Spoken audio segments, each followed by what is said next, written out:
মসজিদে জামাতে নামাজ হইতেছে, ও মাহফিলে আসছে, বদনসিব, কত বড় মন্দ কপাল, কত বড় দুর্ভাগা। এখানে বুট বাদামের দোকানে দাঁড়ায় আছে, মসজিদের 4 রাকাত পুরা নামাজ শেষ হয়েছে, বদনসিব মসজিদে ঢুকতে পারে না। মালিক তার প্রতি এতটা অসন্তুষ্ট যে আল্লাহ তাকে যেন বলছে, তোরে ভাত খাওয়াইলাম, ঘুম পাড়াইলাম, ঠিক আছে, কিন্তু সেজদা দিতে দেব না। ঠিক আছে, যা বেটা। 10 টাকার বুটের কাছে আখেরাত বিক্রি করে দিস, 1 প্লেট চটপটির কাছে আখেরাত প্রত্যাখ্যান করছে। এবং আখেরাত আমার লাগবে না, আমার চটপটি যথেষ্ট। অনেক ছেলে, অনেক, হায় হায় হায়, বদনসিব, দুর্ভাগা, মন্দ কফা। আহা, সেজদাবিহীন জীবন, যে কপালে সেজদা নাই, ও আসলে কোনো মানুষ না। বাস্তব সত্য, এটাই কথা। কোরআন সুন্নাহর আলোকে ও কোনো মানুষ না। ও এক ধরনের চতুষ্পদ জন্তু, ওইটাও এক ধরনের হাইওয়ান, এক ধরনের জানোয়ার। শুধু একটু তফাৎ, ওই জানোয়ারের 4 ঠ্যাং, এই জানোয়ারের 2 ঠ্যাং, বাকি ওই 2টা হাত সহ মিলাইয়া 4টা ঠিক আছে, এতটুকুই। এই জন্য আমরা তাকাই দেখলাম, আমি কেউর সাথে মুসাফাও করি না, অনেক ছেলে হাত বাড়াইছে আসতে যাইতে, এখন কারোর সাথে হাত মিলাই নেই। কেন? আমার নামাজ দরকার। আলহামদুলিল্লাহ, আমি তাড়াহুড়া করে আসছি, তারপরও আমি অজু করে ইস্তেঞ্জা করছি, অজু করছি, এবং 4 রাকাত নামাজ, 1 রাকাত শুধু প্রথম রাকাত পাই নাই, বাকি জামাত পড়ছি, সুন্নত পড়ছি, বিতির পড়ছি, পড়ে আসছি, খালাস। কিন্তু তোমরা এতগুলো ছেলে কি করলা এখানে দাঁড়ায়? কি করলা আব্বা? মুসলমান এত নিকৃষ্ট কেমনে হল? এত লজ্জাহীন মানুষ হয় যে আল্লাহর ঘরের সামনে মাহফিলে মানুষ চক্ষু লজ্জা বলতে তো একটু থাকে, যে একটা বিবেক, সামান্যতম চক্ষু লজ্জা, যে কিরে আমি আসলাম মাহফিলে, এনে নামাজ হইতেছে, এরা দাঁড়ায় দাঁড়ায় এনে গফ করতেছে। আরে নির্লজ্জ রে। 10 টাকার বুটে কি আসবে যাবে? 30 টাকা 20 টাকার 1 প্লেট চটপটিতে কি হবে? আর তেমন কোনো পুষ্টি, ভিটামিন কিচ্ছু নাই, সামান্যতম কোনো শারীরিক দুনিয়াবি কোনো উপকারও নাই, যে বিশাল কোনো পুষ্টিকর কোনো খাবার, বুট বাদাম এমন কিছু না, আহামরি কিছু না। এটা চটপটি তেমন কিছুই না। কিন্তু আল্লাহর নবী সাল্লাল্লাহু আলাইহি ওয়াসাল্লাম বলছেন, লাসাজদাতুন ওয়াহিদাতুন খায়রুম মিনাদ দুনিয়া ওয়া মা ফিহা। একটি সেজদা দুনিয়া এবং দুনিয়ার মধ্যে যত কিছু আছে সবকিছুর চাইতে শ্রেষ্ঠ। এক সেজদা, একটা সেজদা। নবী সাল্লাল্লাহু আলাইহি ওয়াসাল্লাম বলেন, আকরাবু মা ইয়াকুনুল আবদু মির রাব্বিহি ওয়া হুয়া সাজিদ। কোন বান্দা আল্লাহ তাআলার সবচেয়ে ঘনিষ্ঠ হয়, সবচেয়ে ঘনিষ্ঠ হয়ে যায় যখন সেই বান্দা সেজদা করে। আল্লাহ পাকের নবী ওয়াদা দিয়েছেন, বান্দা যখনই সেজদা করে, আকরাব, সে আল্লাহর একদম ঘনিষ্ঠ হয়েছে, ঘনিষ্ঠ হয়েছে। তাহলে বোঝা গেল যে বান্দা যখন সেজদা করে সে আল্লাহর আকরাব। আরবি ভাষার আধিক্য বুঝায়, এটার সর্বোচ্চ শব্দ ইসমে তাফজিল, এটা দ্বারা আধিক্য বুঝায়। তাহলে বান্দা আল্লাহর সর্বাধিক ঘনিষ্ঠ হয় যখন সে সেজদা দেয়। তাহলে এর বিপরীত কথা কি? যে নাফরমান যখন সেজদা দেয় না, তো বান্দা ওই নাফরমান আল্লাহ তাআলার সবচেয়ে বেশি দূরে চলে যায়, আবাদ। এটা যদি হয় আকরাব, তো ও কি? আবাদ, ও সবচেয়ে দূরে, ও সবচেয়ে বেশি বিতাড়িত। এজন্য কোনো মানুষ আল্লাহ তাআলার কাছ থেকে সবচেয়ে বেশি দূরে সরে কখন? সেজদা না দেয়। আর এটার প্রমাণ কি? ইবলিস। ইবলিস কি কারণে এতটা বিতাড়িত হল? সেজদা না দেওয়ার কারণে। শয়তান, আল মুবঈদু আনিল হক। শয়তানকে শয়তান কেন বলা হয়? তাফসিরে আছে, সব তাফসিরে আছে, আরবি তাফসিরে। শয়তানকে এই জন্য শয়তান বলা হয় আল মুবঈদু আনিল হক, যে নিজেকে সত্য থেকে দূরে রাখে, হক থেকে যে নিজেকে দূরে রাখে তাকে শয়তান বলে, শয়তান বলে। আর শয়তানকে রাজিম বলে কেন?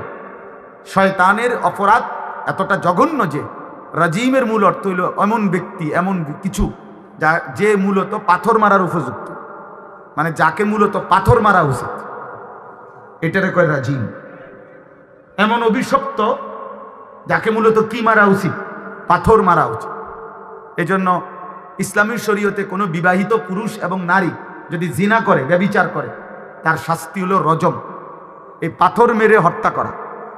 এই রজম আর রাজিম একই জিনিস। এই জন্য প্রতি বছর হজ্জে হাজি সাহেবরা 3 দিন টানা মিনায় এই শয়তানকে পাথর মারে, কারণ সে যে রাজিম, অভিশপ্ত। তাহলে শয়তান পাথর মারার উপযুক্ত কেন হইল? এবং বছরের পর বছর ধরে পাথর খাচ্ছে কেন? এই আল্লাহকে সেজদা না দেওয়ার। এজন্য প্রিয় ভাই, আলহামদুলিল্লাহ একসাথেই বসছো। বাকি আল্লাহর দয়া, যে আল্লাহর দয়া আমরা 2 ভাগ হয়ে গেলাম। কিছু বদনসিব সেজদা দিতে পারলা না, মালিকের কোটি মেহেরবানি যে আমরা এসে সেজদা দিছি। ইনশাআল্লাহ তোমার মাঝে আমার মাঝে, আমাদের যারা আমরা নামাজ পড়ছি এখন, আর তোমরা যারা পড়ো নাই, তোমাদের মাঝে আমাদের এটা একটা পার্থক্য। তাহলে মানুষের পার্থক্য ভাতখানার ভিত্তিতে না। ভাত তো আলহামদুলিল্লাহ আমরা সবাই খাইছি, পেশাব পায়খানা আমাদের সবার হচ্ছে, ক্ষুধা তৃষ্ণা ঘুম এগুলো তো আলহামদুলিল্লাহ সবাই পূরণ হচ্ছে। কিন্তু পার্থক্য সেজদা, একদল সেজদা দিলা আরেক দল দিলা। নবীজি বলছেন বাইনার রাজুল ওয়া বাইনাশ শিরক ওয়াল কুফর তারকুস সালাহ। কোন ব্যক্তি মুশরিক নাকি কাফের, এটা পার্থক্য করার চিহ্ন নামাজ পড়া বা না পড়া। সাফ কথা, সাফ কথা। ভাত খাও, কোনো অসুবিধা, কেউ কারে আটকায় না, তুমিও আটকাইতা না ইনশাআল্লাহ। খাইবা, ঘুমাইবা, পেশাব করবা, নারী দেখবা, ছবি দেখবা, উলঙ্গ দৃশ্য দেখবা, জিনা করবা, ব্যভিচার করবা, সুযোগ পাইলে মদ খাইবা, গাঁজা খাইবা, অসৎ বন্ধুদের সাথে আড্ডা দিবা, কোনো মেয়ের সাথে হারাম সম্পর্ক করতে পারলে করবা। ভালো, ঠিক আছে, চলো, অসুবিধা কি? তোমার মানা করছি কি? কত হাইওয়ান কত কিছুই তো করে, তো অসুবিধা কি? কুকুর কি করে কে দেখে? শুকর কি করে কে দেখে? জন্তু জানোয়ার কি করে কে কার খবর রাখে? এত সময়। কিন্তু নবীজি সাল্লাল্লাহু আলাইহি সাল্লাম স্পষ্ট বলছে, এক মানুষের মাঝে সে কি মুশরিক নাকি কাফের চিহ্নিত করার উপায় হলো নামাজ। ফারকু মা বাইনানা ওয়া বাইনাল কুফরি আস-সালাহ। নবীজি বলছেন আমাদের মাঝে আর কাফেরের মাঝে পার্থক্য নামাজ। নবী সাল্লাল্লাহু আলাইহি সাল্লাম বলছেন মান তারাকা সালাতাম মুতাআম্মিদান ফাকাদ কাফার। যে ইচ্ছে করে নামাজ ছেড়ে দিল সে কাফের হয়ে গেল, কুফরি করল, ফাকাদ কাফারা। তাইলে বাবা বলো তো, তোমরা এখানে অনেক ছেলে আসো, এখন যারা এইখানে এখন দাঁড়ায় আছে, তোমাদের কোনো কারণ নেই, না রোগ, না ব্যাধি, না বৃষ্টি, না বন্যা, না তুফান, না জলোচ্ছ্বাস, না তোমার উপরে কোনো কিছু হয়েছে যে আমার পাও ভাঙ্গা গেছে, হাত ভাঙ্গা গেছে, একেবারে কোনো কারণ ছাড়া তোমরা নামাজ পড়লা না এই এখন। তা রাসূলুল্লাহ সাল্লাল্লাহু আলাইহি ওয়াসাল্লাম এটাই বলছে, ইচ্ছে করে মুতাআম্মিদান, ইচ্ছে করে যে নামাজ ছেড়ে দিল সে কুফরি করল, ফাকাদ কাফারা, সে কুফরি করল। ভাত খাও, ভাত তো বেঈমানও খা, ঘুম যাইও বাবা, ঘুম সবাই যা, জন্তু জানোয়ারও ঘুমায়। এই জন্য জনপ্রিয়তা দিয়া কি করবা? আমারে দেখে তুমি করবাটা কি? আর তোমার জনপ্রিয়তা পছন্দ দিয়ে আমি করবোটা কি? মনে করেন একজন বক্তারে দেখতে আসলা অনেক ছেলে, স্পষ্ট এটা আল্লাহর দুশ্মন। কোন মানুষকে দেখতে আসলা কিন্তু মালিককে সেজদা দিলা না, কত বড় নিকৃষ্ট দুশ্মন। আমার মতো একজন মৌলবী দেখলে কি হবে বেটা? আমার দিয়ে করবা কি? আমার দিয়ে করবা কি? আমি কি তোমারে ইলেকশনে দাঁড়াইছি? আমার থেকে কি কোনো বরাদ্দ আছে? চাল ডাল তেল সাবান আমি কি কাউরে 10 টাকা দিছি? কি দেখতে আসছো? হ্যাঁ, একজন মানুষকে দেখতে আসলা যে তুমি জানো যে আল্লাহর নামে কথা বলে, আল্লাহর কথা বলে, কোরআনের কথা বলে, এই তো কথা। আর কিটা? একজন ওয়াইজ, সে যাই হোক, একেবারে যত বড় হুজুরে হোক, তা তুমি তো এটা জানোই যে উনি আল্লাহর কথা বলে, আখিরাতের কথা বলে, কোরআনের কথা বলে। সেই তাকে দেখতে আইসো, তার বয়ান শুনতে আইসো, তো তুমি তো জানোই আল্লাহর কথা বলে, তো সে আল্লাহর সিজদা দিলে না কেন? তো তোমার মতো অসভ্যরে আরো কত বছর বললে কি ফায়দা? আমারে অনেকেই পছন্দ করে, তো আমি পছন্দ দিয়ে কিতা করব? কথা বলেন না কেন? মনে করো তুমি আমারে পছন্দ করো, আমি তোমার পছন্দ দিয়ে কিতা করব? ফাসেকের পছন্দ দিয়া? কোন ফাসেক এই পৃথিবীর সমস্ত ফাসেক পাপী কোন আলেমে দ্বীনকে মহব্বত করে, তো এই আলেমে দ্বীনের এতে ফায়দা কি? কথা বলেন, বলেন হানিফ ভাই, আপনার কি ফায়দা? কি আসবে যাবে এতে? বলো না আব্বা, কি আসবে যাবে? অতএব দোস্ত, আমি সুযোগ দিলাম, অনুমতি দিলাম, খুশি মনে, তোমরা যারা নামাজ পড়ো নাই তোমরা উঠে চলে যাও। আমি খুশি হইয়া কইলাম তোমাকে ভালোবাসা আমি পাইছি, আলহামদুলিল্লাহ, তোমরা আমারে পছন্দ করো, আসছো। আমি তো এত তামসা তো চাইছো, হুজুরের তামসা দেখছো না? এই যে হুজুরের ডকে, এই যে দেখলা তামসা দেখছো, তো আর কি তা হুজুরে দেখছো, আর কি? এখন তো সারছে, আর কি? কারণ তোমার তো আর আখেরাত লাগবে না, তো তাহলে বাদ দাও, এখন যাও, এখন চলে গেলে ভালো আব্বা। কেমনে পারলা? এত বড় গাদ্দার হইলা কেমনে? এত বড় অহংকারী মুসলমানের ঘরে এত বড় বেয়াদব কেমনে হইলা? জলজ্জান্ত প্রকাশ্যে এখানে নামাজ হইতেছে, হায় হায় মুসলমানের বাচ্চা, এত বড় নিকৃষ্ট কেমনে হইলি? কোন মার ঘরে জন্ম নিলি? কোন বাপের ঘরে জন্ম নিলি? এমন মালিক কেমনে ভুলে গেলি? না ফরমান, এমন মালিকের সেজদা ভুলে গেলি কেমনে? থুতো বেটা তোর কপালে, বেটা থুতো মারি তোর কপালে, বেটা যা, তুই বেটা চলে যা, বেটা বেনামাজি তুই উঠে যা, বেটা। এত বড় অসভ্য হয় মানুষ। আস্তাগফিরুল্লাহ, আস্তাগফিরুল্লাহ, আস্তাগফিরুল্লাহ। বলে কি? আল্লাহ তাআলাকে, এত বড় মহান মালিককে একটা সিজদা দিবা না? কি শুনবা বয়ান? কি বলতো? বলো, বলি লাভ কি? আল্লাহ আমাদেরকে হেফাজত করে। আমিন। যদি কারো বিবেক থাকে, যদি এক পবিত্র মায়ের দুধ খায়া থাকো, যদি রক্তে শেষ এক ফোঁটা ঈমান থাকে, মানুষের ঘরে, মুসলমানের ঘরে জন্ম নিয়েছ, আজকে সেজদা দিও। বলে গেলাম, আজকে সেজদা দিও, শরীর পাক বানাও, প্রয়োজনে নাপাক শরীর নতুন করে গোসল করো, আবার মালিককে সেজদা দাও। যদি বলে হুজুর সবকিছু ঠিক মতো পারি না, এমনি সেজদা দাও, চোখের পানি ফেলে বলো, আল্লাহ তোমার জমিন, তোমারও আসমান, এত বড় কায়নাত তোমার। আল্লাহ তাআলা কোরআনে বলছেন, বান্দা এটা ঠিক না, বান্দা তুমি জানো না বান্দা আমি কি পরিমাণ, কত বড় সৃষ্টি জগৎ দিয়ে আমি তোমাকে লালন পালন করি। একটা একটা লোকমা খাবার, এক এক লোকমা খাবার আমাদের মুখের সামনে যদি এক সেকেন্ড আমরা কল্পনা করি, তাহলে এত বড় বিশাল পৃথিবী, এই পুরা আসমান জমিন সব সাজাইয়া সব কিছুর ব্যবস্থাপনার মাধ্যমেই আল্লাহ তাআলা আমাদের এক এক লোকমা খাবার পৌঁছে। যদি আসমান না থাকে তাইলেও ফসল হবে না, যদি জমিন না থাকে তাইলেও ফসল হবে না, যদি সূর্য না ওঠে তাহলেও ফসল হবে না, যদি চাঁদ না ওঠে তাহলেও ফসল হবে না,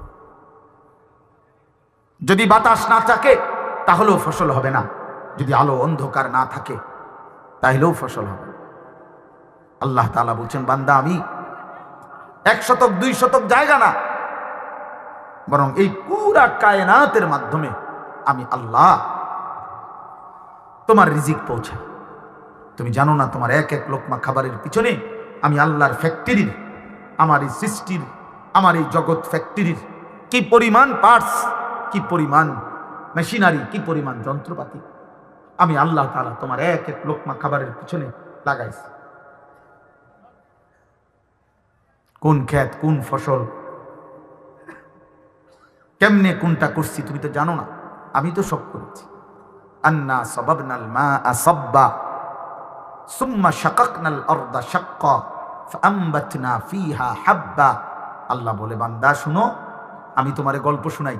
আল্লাহ বলতে, আমি প্রথমত এই আকাশ থেকে অঝোর ধারায় বৃষ্টি নামাই, এরপরে আমি আল্লাহ জমিনটাকে বৃষ্টির পানির ফোঁটা দিয়ে ছিদ্র করি, ছিদ্র চালনির মতো ছোট ছোট ছিদ্র করি। তুমি দেখো না, তুমি এমনি বুঝতা না যে মাটিতে ছিদ্র কই, এত ছিদ্র কই। আল্লাহ বলেন, আমি ছিদ্র করে রাখছি। ফাআমবাতনা ফিহা হাব্বা, একদিন আমি আল্লাহই যথাসময় মাটির সেই ছিদ্রের মুখ থেকে নতুন শস্য, নতুন গাছ, নতুন ফুল, নতুন ফসল আমি আল্লাহ বের করে আনি। আমি বের করি, এটা আমি করি বান্দা। وأنزلنا من المعصرات ماء ثجاجا لنخرج به حبا ونباتا। আল্লাহ বলেন, আমি সাদা মেঘমালা, জমাট মেঘ, ওইখান থেকে আমি বৃষ্টি নামাই। সেই বৃষ্টির মাধ্যমে আমি তোমাদের জন্য শস্য, বীজ, উদ্ভিদ, গাছ আমি সব কিছু বের করি, উৎপন্ন করি। এই জন্য আল্লাহ কোরআনে বলছে, ওয়াফিস সামাই রিজকুকুম, বান্দা শোনো, তোমাদের প্রত্যেকের রিজিক ওয়াফিস সামা, আসমানে, খেতে না, সব ফয়সালা ওইখানে আরশে, 7 আসমানের ঊর্ধ্বে, 7 আসমানের ঊর্ধ্বে। ছেলেরা কষ্ট দিও না, মোবাইল উঠাইও না, আমি নিষেধ করলাম ভাই। গাদ্দারি করো না বাপ, কেউ গাদ্দারি করো না, বাড়াবাড়ি করো না ভাইয়া। আমি তোমার কাছে ভোটের জন্য আসি না, আমি তোমার কাছে কোনো কিছু ভিক্ষা চাচ্ছি না, আল্লাহর জন্য আসছি। তাহলে আমার কষ্ট লাগলো, বয়স, শরীর তো নরম, দিল তো নরম। আমরা কিতাবে পড়ছি, যার বয়স যত কম তার মধ্যে আল্লাহকে মানার যোগ্যতা তত বেশি। হ্যাঁ, এটাই কিতাবে কথা। যার বয়স যত কম, সৃষ্টিগতভাবে আল্লাহ তাআলা প্রত্যেক মানুষকে, মা মিন মাউলিদিন ইল্লা ইউলাদু আলাল ফিতরা, নবী সাল্লাল্লাহু আলাইহি সাল্লাম বলেছে, প্রত্যেকটি মানব সন্তানকে আল্লাহ তাআলা সৃষ্টিগতভাবে আল্লাহকে মানার যোগ্যতা, স্বভাবজাত সৃষ্টিগত যোগ্যতা দিয়েই পৃথিবীতে ভূমিষ্ঠ করেছেন। এজন্য তাফসীরের মধ্যে আছে, যার বয়স যত কম আল্লাহকে মানার যোগ্যতা তার তত বেশি। যত বেশি বয়স বাড়ে আর গুনার পরিমাণ বেড়ে যায়, নাফরমানির পরিমাণ বেড়ে যায়, তো মানুষ বয়স যেমন শরীর আত্মাও শক্ত হয়ে যায়, হাড্ডি হয়ে যায়, তার গুনাহটাও শক্ত হয়ে যায়, হাড্ডি হয়ে যায়। ফলে ধীরে ধীরে আল্লাহর ইবাদতের যোগ্যতাটা হারাইয়া ফেলে। এই জন্য বয়স মাত্র 14, 16, 18 বছর। যুক্তির কথা হলো, এত কম বয়সে তো আরেকটু দিল নরম থাকার কথা, আরেকটু নরম সরম হওয়ার কথা মুসলিম ছেলে। এত কম বয়সে তো এত বড় অহংকারী, এত বড় যে সাহসী, যে বেটা যা, বেটা আল্লাহ কি আবার, বেটা কিসের আবার নামাজ, বেটা যা, কিসের আবার আল্লাহ, কিসের বিপদ আপদ। এত বড় তোমাদের যারা বেনামাজি, তোমাদের কিন্তু ভাবে এটা, তুমি নিজেকে অহংকারী মনে করো। তুমি মনে করছো যে কে আছে আমারে ঠেকাবে, আমি শরীর স্বাস্থ্য সুস্থ, আমারে দুর্বল করবে কে, আমার খাবার আমার রিজিক বন্ধ করবে কে। আমার আব্বা বিদেশ থাকে, আমার ফ্যামিলির 2-3 জন উপার্জন করে, এটা কিন্তু অহংকার। কোরআন শরীফে আছে সেজদা না দেওয়াকে কিবির বলে, খোদার কসম অহংকার বলে। আল্লাহ তাআলা ইবলিসকে এই সেজদা যখন দেয় নাই, তখন ইবলিসকে আল্লাহ নিজে বলছে ফামা ইয়াকুনু লাকা আন তাতাকাব্বারা ফিহা, ইবলিস আমি আল্লাহর সামনে অহংকার করা মানাইল না, ঠিক হলো না। তাহলে অহংকার করছে মানে সেজদা করে না, কথা বলেন কি করে না? এই জন্য প্রত্যেক বেনামাজি মুতাকাব্বির, অহংকারী, অহংকার। আর প্রত্যেক অহংকারের ঠিকানা জাহান্নাম। আলাইসা ফি জাহান্নামা মাসওয়াল লিল মুতাকাব্বিরিন, কোরআন শরীফের আয়াত। আল্লাহ বলছে তুমি কি জানো না বান্দা, অহংকারীদের ঠিকানা শুধুই জাহান্নাম, শুধুই জাহান্নাম। নবীজি সাল্লাল্লাহু আলাইহি সাল্লামকে জিজ্ঞেস করছে ইয়া রাসূলুল্লাহ অহংকার কি? নবীজি বলছে দুই জিনিস, এক বাতরুল হক, এই বাতারুল হক, যত কিছু হক, যত কিছু আল্লাহ রসুলের বিধান তাকে প্রত্যাখ্যান করা, এটা হলো এক নম্বরে অহংকার। আর দুই নম্বর গামতুন নাস, মানুষকে অবহেলা করা, কোন মানুষকে অবহেলা করা। আমার রূপ, আমার যৌবন, আমার শরীর, আমার সম্পদ, আমার ক্ষমতা, আমার বাহাদুরি ইত্যাদি কারণ অপরকে তুচ্ছতাচ্ছিল্য করা, এই দুইটাকেই অহংকার। তাহলে এক নম্বর হলো হক গ্রহণ করতে অস্বীকার করা, অস্বীকার করা। এই জন্য কোরআনুল কারীম আল্লাহ তাআলা বারবার বলছেন, বহু আয়াত আছে, ইন্নাল্লাহা লা ইউহিব্বু মুখতালান ফখুরা, আল্লাহ তাআলা অহংকারী গর্বকারীকে কখনোই পছন্দ করে না। বলে তো ভাত খাওয়ায় কার? ভাত তো জানোয়ারেরও খাওয়ায়। ঘুম যাই দিয়ে হইতে তো ঘুম গেলে কি, দুনিয়া ভোগ করে তো দুনিয়া ভোগ করলে কি, দুনিয়া তো জন্তু জানোয়ারও ভোগ করে, পেশাব পায়খানা তো জানোয়ারও করে, বাচ্চা কাচ্চা তো জানোয়ারেরও হয়, গরু ছাগলের বাচ্চা হয় না, কথা বলে না? তো গরু ছাগলের রিজিক নাই, কিছু খায় না, এরা তো আমাদের চাইতে পিওর খায়। কোনো গরু ছাগল বাঘ ভাল্লুক কোনো জন্তু জানোয়ারের খাবারে কোনো ফরমালিন নেই, ফরমালিন নাই বলতে। জঙ্গলের যেই প্রাণী খায় তার খাবারে কোনো ফরমালিন আছে, ঝামেলা আছে, কোনো ভেজাল আছে? শতভাগ পিওর খাবারটা তো খায় এরা। বাঘের খাবারের মধ্যে ফরমালিন মিশাইব কে? তারই তো ফলে হতাই লেগে। সিংহের খাবারের মধ্যে ফরমালিন মিশাইবে কে? কে যাইব এর কাছে ফরমালিন দিত? তার সাহস আছে নি কারণ? তাহলে তার খাবার তো পিওর, পিওর ভোগ করে দুনিয়া।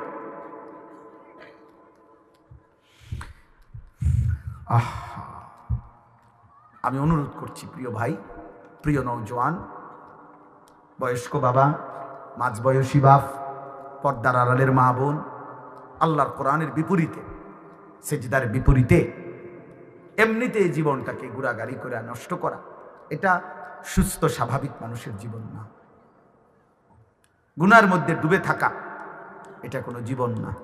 আত্ম উপলব্ধি যার নাই ও স্বাভাবিক মানুষ না। কমপক্ষে বিবেকের একটা প্রথম দাবি, বিবেকবান মানুষ এটা বুঝে যে এটা আমার জন্য কল্যাণ না অকল্যাণ। এতটুকু যদি কারো বিবেকে কাজ না করে, সে তো পাগল, মাতাল, সে অচেতন, বেহুশ, সে নির্বোধ, আহমক, আবলা, বোকা, বোকা মানুষ। আল্লাহ আমাদেরকে হেফাজত করেন। আমি যে আয়াত পড়ছি কোরআনুল কারীমের 21 নম্বর পারা 31 নম্বর সূরা, সূরায়ে লোকমান, এই আর অল্প একটু সময় এই আয়াতের একটা আয়াত পড়ছি মাত্র। এই আয়াতটার সংক্ষিপ্ত অর্থ এবং অল্প একটু কথা বলেই আমি আমার কথা শেষ করব ইনশাআল্লাহ। আমাদের প্রিয় নবী সাল্লাল্লাহু আলাইহি ওয়াসাল্লাম যখন মক্কায় কালেমার দাওয়াত দিচ্ছিলেন, মক্কার কুরাইশ কাফেররা প্রতিনিয়ত সর্বান্তকরণে বহু আঙ্গিকে নবীজির দাওয়াতের বিরোধিতা করত, যতভাবে হইতে পারে, শারীরিক, মানসিক, দৈহিক, সবভাবে তারা নবীজির বিরোধিতা করত। অর্থাৎ শারীরিকভাবে মানে হলো নবীজি এবং সাহাবাদের উপরে শারীরিকভাবে জুলুম অত্যাচার করত, নির্যাতন করত। আর মানসিকভাবে মানে হলো নবীজি সাল্লাল্লাহু আলাইহি সাল্লাম সাহাবাদেরকে অকথ্য গালিগালাজ করত, পাগল, নবীজিকে বলতো জাদুকর, নাউজুবিল্লাহ, কবি, গণক, হ্যাঁ, নির্বোধ এগুলো বলতো। মজনুন, সাহের, মোহাম্মদ পাগল, মোহাম্মদ জাদুকর, কাহেন, গণক, শায়ের, কবি, আহমক, বোকা, আবলাহ, নির্বোধ, বুদ্ধি বিবেচনা যারা নাই, নাউজুবিল্লাহ, এরকম মন্দ গালি দিত, মন্দ গালি দিত আল্লাহ নবী সাল্লাল্লাহু আলাইহি সাল্লামকে। এরপরে সাহাবায়ে কেরামের উপরে জুলুম অত্যাচার করত। কিন্তু তাদের একটা, তারা দেখত যে যত রকমের আবু জেহেল, আবু লাহাব, উতবা, সাইবা, মক্কার কুরাইশ বড় বড় সর্দাররা যত আইটেমে বিরোধিতা করত, কিন্তু কোনো আইটেমে বিরোধিতার পরেও যখনই তারা একত্রে বসত তখন তারা হিসাব করত আর কইতো যে আরে যাই করি বিরোধিতা কাম তো হয় না, মুহাম্মদের অনুসারী তো দিন দিন কেবল বাড়তেই আছে, কামটা হইল কি? ঘটনাটা কোথায়? কি সেই কারণ যে কারণে আমাদের এতগুলো নেতৃস্থানীয় কুরাইশ নেতৃবৃন্দের কোনো বাধা, কোনো কথা, কোনো বুঝানো কাম হইতেছে না, কাম হচ্ছে না কেন? তখন তারা আপনার চিন্তা করে একটা জিনিস তারা উদ্ঘাটন করছে। ভাই এদিকে তাকান, এদিকে তাকান, হ্যাঁ এই দেখেন, হ্যাঁ দেখো ভাই, হাসি দাও, হাসো সবাই, হাসো একটু, দেখো। এবার বলো ভাইয়া, এই চাচার চোখ, নাক, কান, হাত, পাও সব দেখতে একরকম, কিন্তু মালিক তার মাথার ভিতরে কোনো একটা সমস্যা, তো এই বেচারা অসুস্থ, মানসিক প্রতিবন্ধী। দোস্ত, আল্লাহর ফেরেশতা, ইমানদার, তারাও তোমাদের মতো যারা নাফরমান, চরিত্রহীন নারী, ছবি, অস্থি দৃশ্য, নাচ, গান আর অসভ্যতা নিয়ে জীবন কাটাও, তোমাদেরকে নিয়েও হাসে, তোমরাও এরকমই বোকা, নির্বোধ। কোরআনুল কারীমে বারবার বলছে প্রত্যেক পাপী আহাম্মক, প্রত্যেক পাপী মূর্খ, আমি হই আর আমরা হই, প্রত্যেক পাপী মূর্খ। লা ইয়াফকাহুন, কিছুই বোঝে না, লা ইয়ালামুন, কিছুই জানে না, লা ইয়াকিলুন, কোনো আকল নাই, দিমাগ নাই, পাপীর কোনো আকল থাকে না, পাপীর কোনো বুঝ থাকে না, পাপীর কোনো জ্ঞান থাকে না, এমনি দুনিয়া ভোগ করে, এমনি দুনিয়া ভোগ করে। দুনিয়া তো আল্লাহ সবাই, সেও খায়, এই পাগল মানুষটাও কিছু না কিছু খায়, কিছু না কিছু, রাত হলে কোনো না কোনো এক জায়গায় পড়ে ঘুমায় থাকবে, তারও স্বাভাবিক প্রয়োজন পূরণ হয়ে যাচ্ছে। দুনিয়া তো এক প্রতিবন্ধীরও পূরণ হয়, আখেরাত পূরণ হবে না। আমার আব্বা, আমার সন্তানরা, আমার ভাইরা, নওজোয়ান সাথী, আখেরাত পূরণ হবে, আখেরাত তো পূরণ হবেই না। বাকি আমার একটা কথা মনে রাখো, তোমরা যে পরিমাণ বাড়াবাড়ি করতেছ, তোমাদের আগামী জীবন সুন্দর হবে না, কষ্ট পাইবা, মনে রেখো। আমার নাম আনিসুর রহমান, মনে রেখো ভাইয়ের এই কথা। যদি মনে করো ভাই, তো ভাই হিসাবে বললাম। 16 বছর বয়সী ছেলে, তুমি আমার সন্তান, আমার প্রথম সন্তানের বয়স 16 বছর, আমি মনে করলাম, মনে করাই গেলাম, কষ্ট পাইবা, খুব দ্রুত, খুব দ্রুত, খুব দ্রুত, খুব দ্রুত বললাম আমি। আল্লাহর প্রিয় বান্দারা বলছেন প্রতিদিন, এই যে মনে করো এখানে যে পরিমাণ ছেলে একত্র হইছ, তোমরা কোনো সারা বাংলাদেশের না, তোমরা সারা কুমিল্লা জেলার না, তোমরা সারা ব্রাহ্মণপাড়ার না, এই সর্বোচ্চ 20 কিলোমিটার, 10 থেকে 20 কিলোমিটার এলাকার ছেলে, এর বেশি হবে না, 20-30 কিলোর বেশি হবে না। তাহলে 20 থেকে 30 কিলোমিটারের ভিতরের কিশোর যুবক ছেলে তোমরা, প্রিয় ভাই, ইনসাফ করে তোমরা দেখো আর খেয়াল করে দেখো বেনামাজি কি পরিমাণ। তাহলে মাত্র 30 কিলোমিটার মুসলিম এরিয়ার মধ্যে যদি বেনামাজি যুবক এত বেশি পরিমাণ হয়, তাহলে আগামী দিনে সুখ আসবে কোত্থেকে? হওয়া তো উচিত ছিল, যদি এখানে যতজন বেনামাজি, এতজন যদি সারা বাংলাদেশের হারে হইতো, তাহলে তেমন একটা টেনশন আছিল না। বুঝেন নাই ভাই? যে সারা দেশের হারে, 1 কোটি মানুষের হারে 200-400 মানুষ নামাজ পড়ে নাই, ঠিক আছে, এটা একটা কি আছে, কিন্তু 20 কিলোমিটার জায়গা মনে করেন, তো 20 কিলোমিটার জায়গার মধ্যে যদি এই পরিমাণ বেনামাজি হয়, আগামী দিনে সুখ আসবে কোত্থেকে? আগামী দিনে শান্তি আসবে কোত্থেকে? প্রতিদিন বাংলাদেশে এখন গতকালকেও প্রতিদিন প্রকাশ্য দিবালোকে জনমানুষের কোলাহল চলাচলের অবস্থায় ডাইরেক্ট গুলি করে মানুষ মেরে ফেলতেছে, ডাইরেক্ট গুলি করে ফেলাই দিতেছে।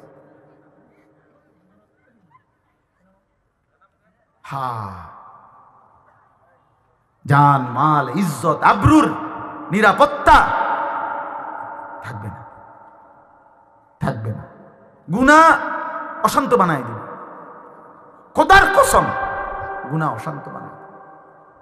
নবীজি সাল্লাল্লাহু আলাইহি সাল্লাম বলেছেন, লা ইয়াকুনু ফি উম্মতি খাসফুন ওয়া মাসখুন ওয়া কাসফুন। এই হাদিসটাই আমি পড়ছি। আমার উম্মতের মধ্যে শেষ জামানায় ফি উম্মতি, আমার উম্মতের মধ্যে নবীজি বলছে 3টা বড় বড় আযাব আসবে। একটা হলো মাটি সহ ধসিয়ে দেওয়া হবে। মনে করেন আমরা এরকম বসছে, একসাথে মাটি ধইসা সবাই দাফন হয়ে গেছে। 2 নম্বরে মাসখুন, চেহারা বিকৃত করে দেওয়া হবে।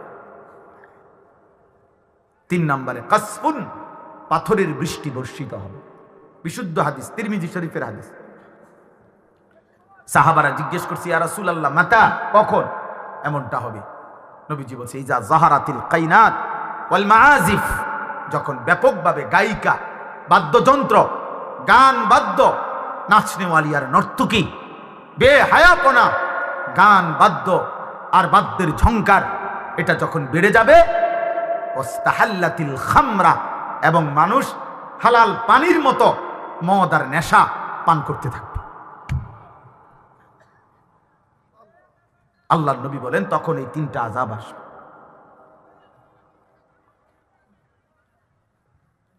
অতএব দোস্ত, ওয়েট, অপেক্ষা করো। তোমার দাদা আশা করি তোমার আগে চলে যাবে, তুমি তোমার দাদা লেগে চিন্তা করো না। ছেলেরা, বাপ মনে রাখে, তুমি তোমার আব্বার লেগে চিন্তা করো না। তোমার আব্বা আশা করি তোমার আগে মরে যাবে। আর বেশি দিন হবে না, যে কয়দিনে থাকে বাতের লাগে আটকাইতো না। তুমি এত টেনশন করো না যে তুমি বাত না দিলে তোমার বাপের বাত মিলতো না। না না, মিলে যাবে ইনশাআল্লাহ। কিন্তু তোমরা কষ্ট পাইবা, তোমরা কষ্ট পাবা। তোমরা বেশি বাড়াবাড়ি করছো। একদিকে 1 ওয়াক্ত নামাজও পড়ছো না বেশিরভাগ ছেলে, আরেকদিকে আল্লাহর সাথে চ্যালেঞ্জিং করে তোমরা গুনার পাল্লা দিচ্ছ। তোমরা যেন পাগল হয়ে গেছো যে একটা মোবাইলে পৃথিবীর যত নর্তকী আছে, নারী আছে, উলঙ্গ ছবি আছে, গান বাদ্য, নাচ গান, ঝংকার, সুর, গায়িকার, বাদ্যযন্ত্রের তোমরা সব দেখে ফেলবা, সব গান শুনে ফেলবা, সব নর্তকী, সব বেহায়া নারী দেখে ফেলবা। হায় হায়, এমনটা ঠিক না। আল্লাহ তাআলা বলছে, এই শুনেন কথাটা, শুনুন। আল্লাহ তাআলা বলছেন, নবী সাল্লাল্লাহু আলাইহি সাল্লামের এই দাওয়াতের কথা বলতে গিয়ে আমি বলছিলাম এই কথাটা,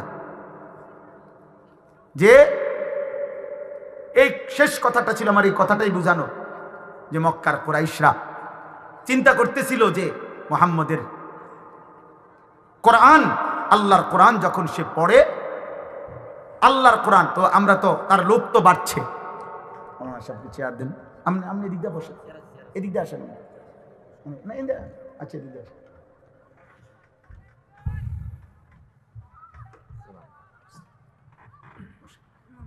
তাইলে এই 2 মিনিট বলতেছি যে আল্লাহ নবী সাল্লাল্লাহু আলাইহি ওয়াসাল্লাম,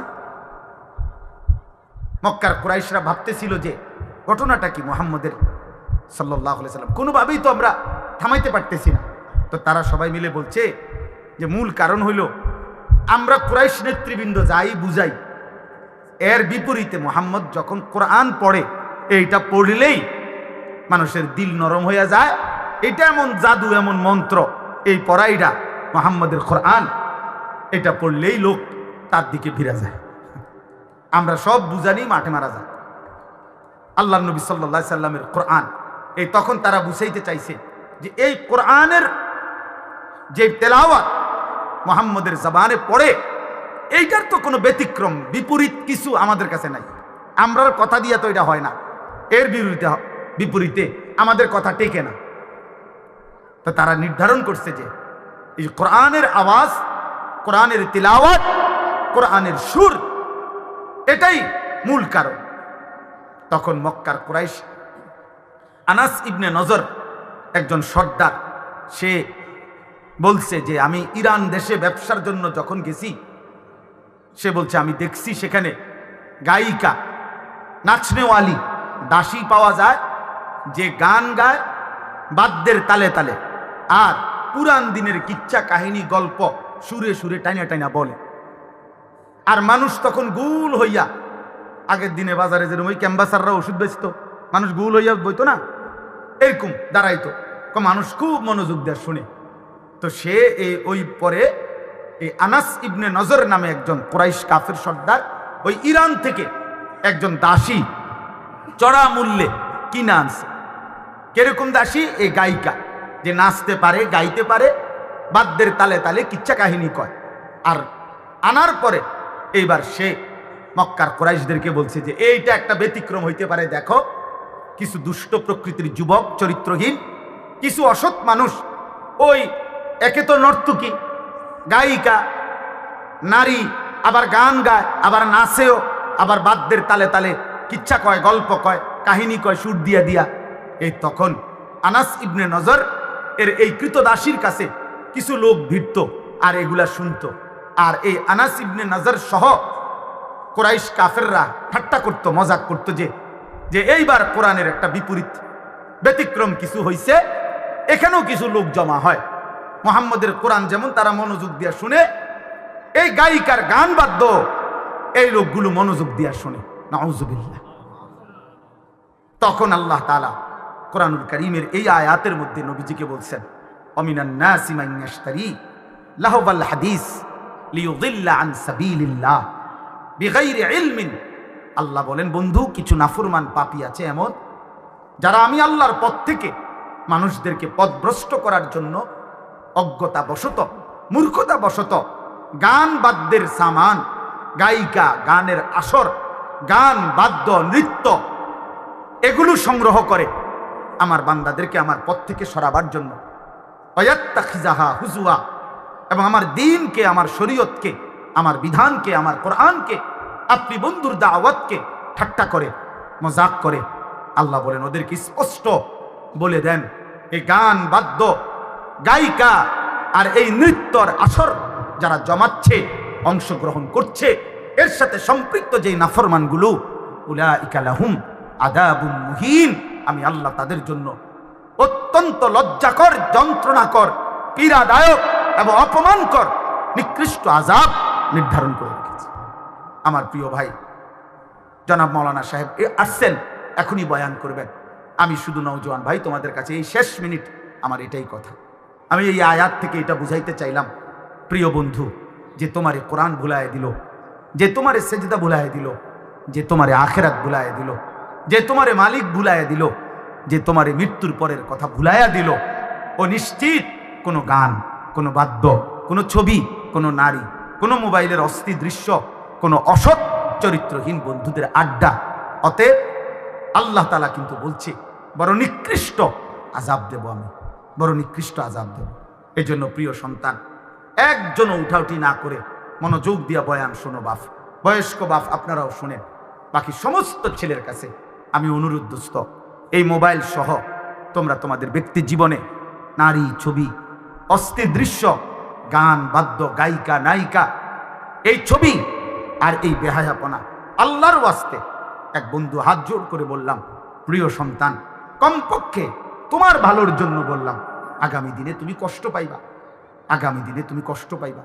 তুমি তোমারে সেফ করো, তুমি তোমারে ভালো রাখো, তোমার নিরাপদ পৃথিবী গড়ো, তুমি আগামী দিনে ভালো থাকো, দুনিয়াতেও ইনশাআল্লাহ আখেরাতেও।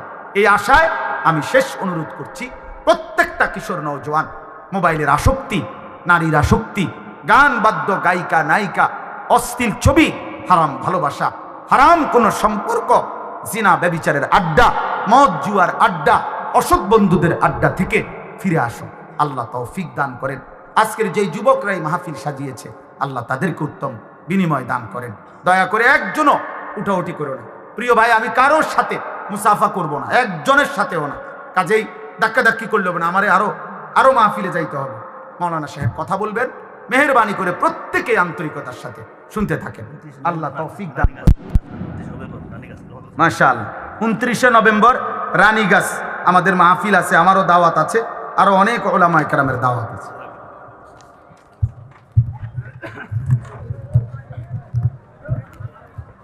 ومن يضلله فلا هادي له ونشهد أن لا إله إلا الله وحده لا شريك له ونشهد أن سيدنا وحبيبنا ومولانا محمدا عبده ورسوله أما بعد فأعوذ بالله من الشيطان الرجيم بسم الله الرحمن الرحيم ومن الناس من يشتري لهو الحديث ليضل عن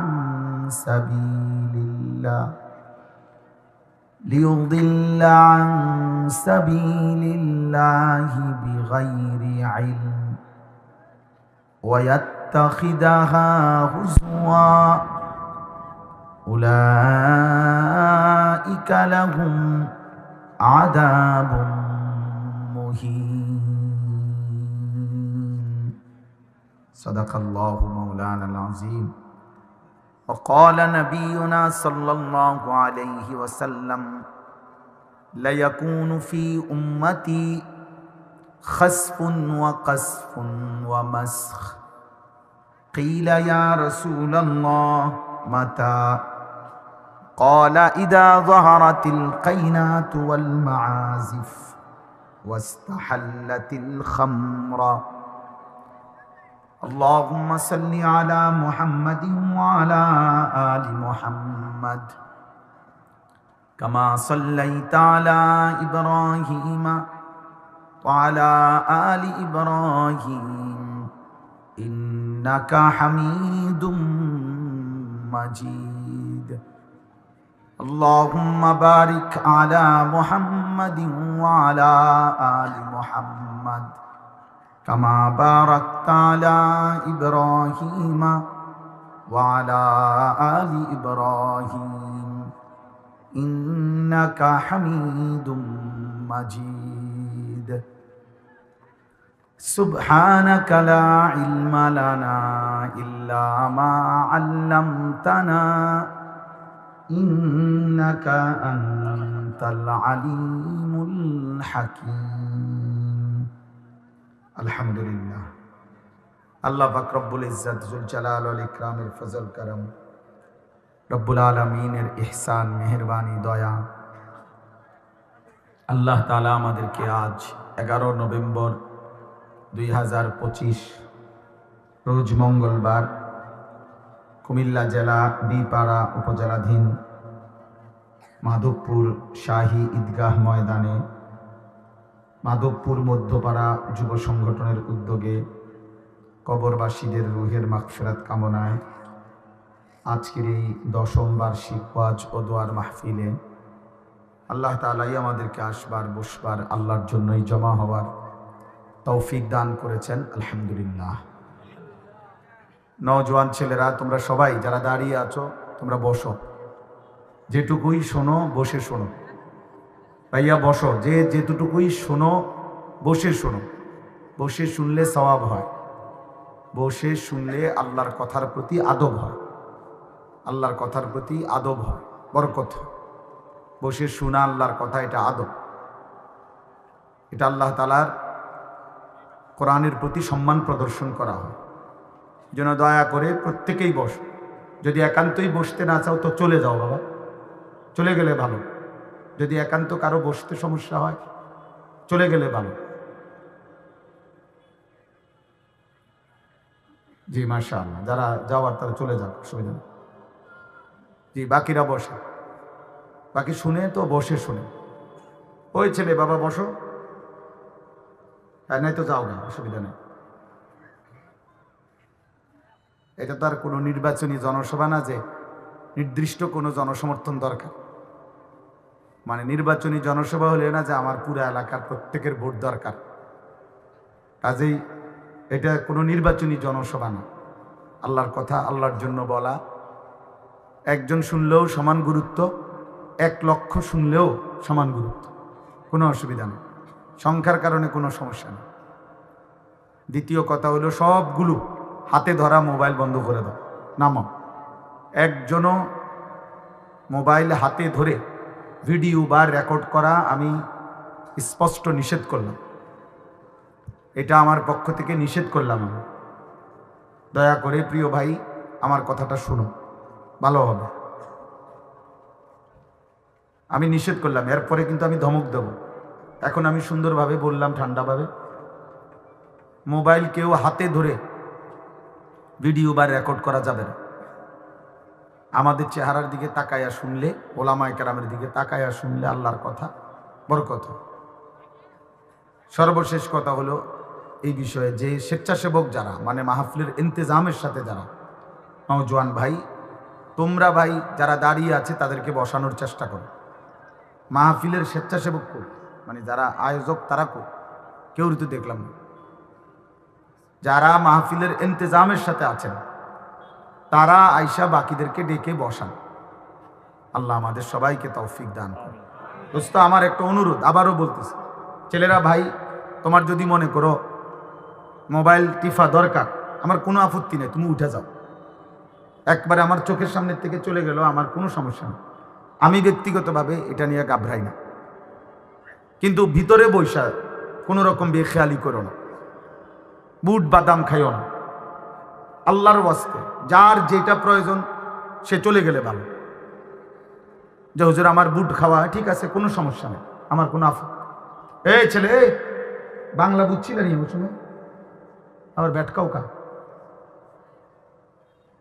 হ্যাঁ শুনো নাই কথা কানে। এই মোবাইলের লানত এটা যে কানেও শুনে না, তখন আসে, এটাই বাস্তব। না না, আস্তে আস্তে বাবা, চিল্লাইও না, এমনি শোনো, অল্প একটু কথা, অল্প একটু কথা, হিসাব করা সময় অল্প একটু। কিন্তু আমার একটা ইচ্ছা হলো মনোযোগ দিয়ে শুনলে বরকত হয়, কম হোক, কথা দিলে জমে।